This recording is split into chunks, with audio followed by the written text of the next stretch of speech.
আসসালামু আলাইকুম। বর্তমানে বাংলাদেশে বিএনপি সরকারটা অনেক ভালোবাসি, মন থেকে অনেক রেসপেক্ট করি। কিন্তু বর্তমান যে পরিবহন মন্ত্রী আছে, এদের মতো আর দুই একজন মন্ত্রী থাকলে মনে করেন বিএনপি ধ্বংস করতে আর সময় লাগবে না।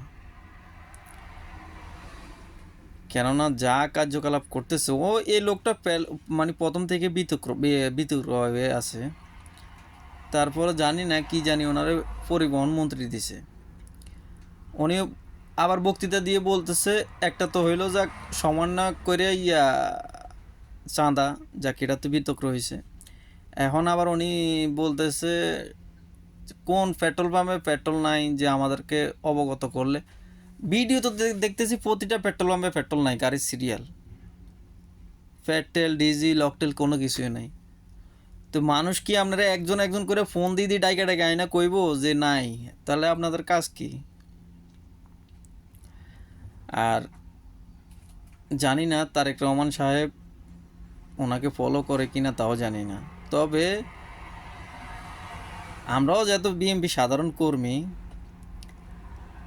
তো আমরাও চাই এই লোকটাকে এই পদের থেকে সরাই দেওয়া হোক। এই লোকটাকে যদি এই পদে রাখা হয় বা এর চেয়ে ভালো পদে রাখা হয়, তাহলে বিএনপি ধ্বংস করতে সময় লাগবে না, খুব দ্রুত।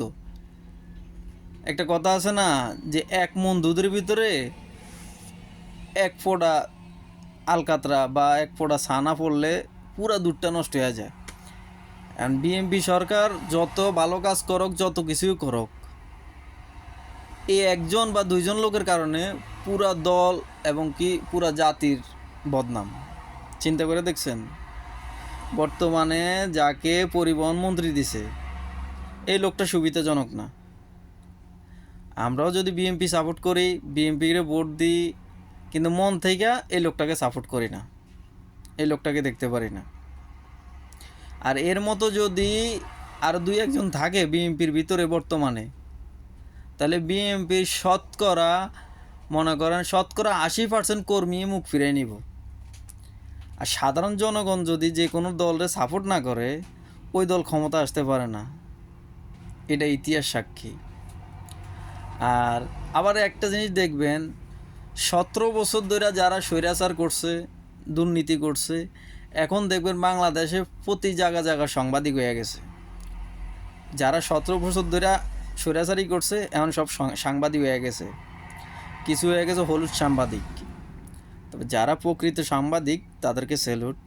কিছু বাড়িছেন আবার হলুদ সাংবাদিক, মানে যেখানে ঘটনা হয় না ওইটারও ঘটনা করে তুলে নেয়, আবার যেটা হয় ওইটারও তুলে নেয়, মানে গুজব ছড়াইতেছে। এখন আবার হলুদ সাংবাদিক বেশি, এটাও বুঝতে হইব। তবে এটা বাস্তবতা, এটা বাস্তব। বর্তমান যে পরিবহন মন্ত্রী আছে, এরে বরখাস্ত করা দরকার, এবং কি এর দলে না রাখা দরকার, দলের থেকে বরখাস্ত করে দেওয়া দরকার। এদের কারণে দলের অনেক সমস্যা, অনেক ক্ষতি হইতেছে। আমাদের লক্ষ্মীপুরের শহীদুদ্দিন চৌধুরী অ্যানি, আলহামদুলিল্লাহ খুব সাপোর্ট করতেছি, খুবই করতেছি। ওনার কার্যকলাপ আলহামদুলিল্লাহ এ পর্যন্ত ভালো। তারেক রহমান সাহেব এ পর্যন্ত যতগুলা পদক্ষেপ নিতেছে, যতগুলা কাজ করতেছে, সেলুট জানাই। খুবই ভালো লাগতেছে, আমরা প্রবাসে বই দেখতেছি, খুবই ভালো লাগতেছে, সুন্দর। এবং কি সিম্পলভাবে চলাফেরা, সাধারণভাবে চলাফেরা, সেলুট জানে। এরকম প্রধানমন্ত্রী আমরা চাই। যাক, অনেক কথা বলে ফেললাম। তবে শেষ কথা একটাই, বর্তমান যে পরিবহন মন্ত্রী আছে, এরা এখান থেকে বরখাস্ত করা হোক।